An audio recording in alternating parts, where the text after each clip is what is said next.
Otherwise এই দেশ এবং জাতি ধ্বংস হয়ে যাবে। একটা লাইন বলতে চাই, একটা বাক্য বলতে চাই।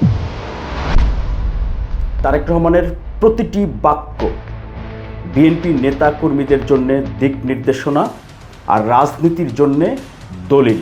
আমি 1 বছর আগে আপনাদেরকে বলেছিলাম যে সামনে কিন্তু আমাদের কঠিন সময়, ষড়যন্ত্র থেমে নেই এবং এই নির্বাচনও কিন্তু খুব সহজ নয়। আপনারা অনেকেই কিন্তু ব্যাপারটা এখন বুঝতে পারছেন।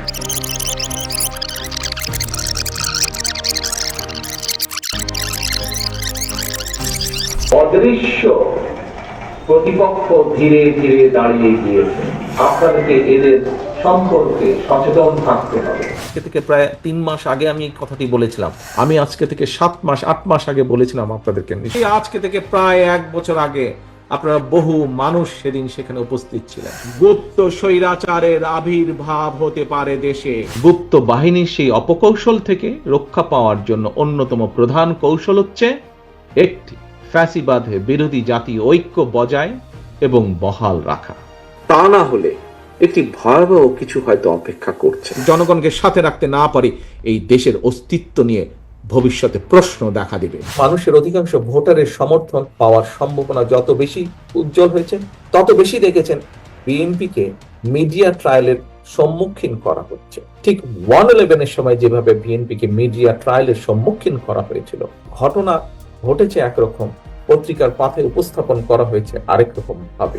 আপনাদের চারপাশে সুপ্ত আকাঙ্ক্ষা নিয়ে গুপ্ত স্বৈরাচার কিন্তু ওত পেতে রয়েছে। আমরা যদি এই যুদ্ধে মাঠে নেমে না পড়ি এই দেশ ধ্বংস হয়ে যাবে। সবার আগে বাংলাদেশ। যেখানেই বাংলাদেশের স্বার্থ সেখানেই বিএনপি, যেখানেই বাংলাদেশের স্বার্থ সেখানেই জাতীয়তাবাদী শক্তি। তারেক রহমানের রাজনৈতিক দর্শন এতটাই সুনির্দিষ্ট যে উনি একটি বাক্য কথার কথা বা বলার জন্য বলেন না। যে যত আগে এটা বুঝতে পারবেন সে তত বেশি রাজনীতিতে সফল হবেন, দেশপ্রেমে সফল হবেন। প্রিয় সহকর্মীবৃন্দ, এইরকম মিটিং করে করে জনগণের কাছে গেলে চলবে না। আপনাদের প্রত্যেককে 2 জন 3 জনের ছোট ছোট টিম করে জনগণের ঘরে দুয়ারে যেতে হবে, ঘরে ঘরে জনগণের কাছে যেতে হবে, জনগণের কাছে পৌঁছে দিতে হবে যে আমরা বাংলাদেশ জাতীয়তাবাদী দল, জনগণ সমর্থ করলে আমরা কিভাবে দেশকে পুনর্গঠন করব। করতে হবে, কাজটি করতে হবে, এর কোনো বিকল্প নেই। আদারওয়াইজ এই দেশ এবং জাতি ধ্বংস হয়ে যাবে আমরা যদি সজাগ না হই, আমরা যদি এই যুদ্ধে মাঠে নেমে না পড়ি এই দেশ ধ্বংস হয়ে যাবে। এখন রাজনীতি হচ্ছে যে বাংলাদেশের পক্ষের শক্তি আর বাংলাদেশের বিপক্ষের শক্তির রাজনীতি। এখানে কোনো দলমতের বিষয় নাই। বাংলাদেশপন্থী কিনা আপনি, এইটা হচ্ছে বড় ব্যাপার। এই জন্যই কথা এখন বলতে হবে। কথা জরুরি কথা কি সেটি হচ্ছে আমাদের সবচেয়ে আগে, সবচেয়ে লক্ষ্য সবার আগে বাংলাদেশ। আবারও বলছি, সামনের সময় কিন্তু খুব সুবিধার না, কাজেই সকলকে ঐক্যবদ্ধ থাকতে হবে। ঐক্যবদ্ধ থাকতে পারবেন?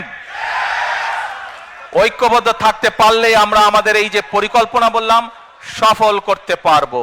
ঐক্যবদ্ধ থাকলেই আমরা আমাদের প্রত্যাশিত বাংলাদেশকে গড়ে তুলতে পারবো। ঐক্যবদ্ধ থাকলেই আমরা বাংলাদেশের জবাবদিহিমূলক ব্যবস্থা গড়ে তুলতে পারবো। যেখানেই বাংলাদেশের স্বার্থ সেখানেই বিএনপি, যেখানেই বাংলাদেশের স্বার্থ সেখানেই জাতীয়তাবাদী শক্তি। এটিই হচ্ছে আসল কথা, এটিই আমাদের শুরু, এটিই আমাদের শেষ। সবার আগে বাংলাদেশ।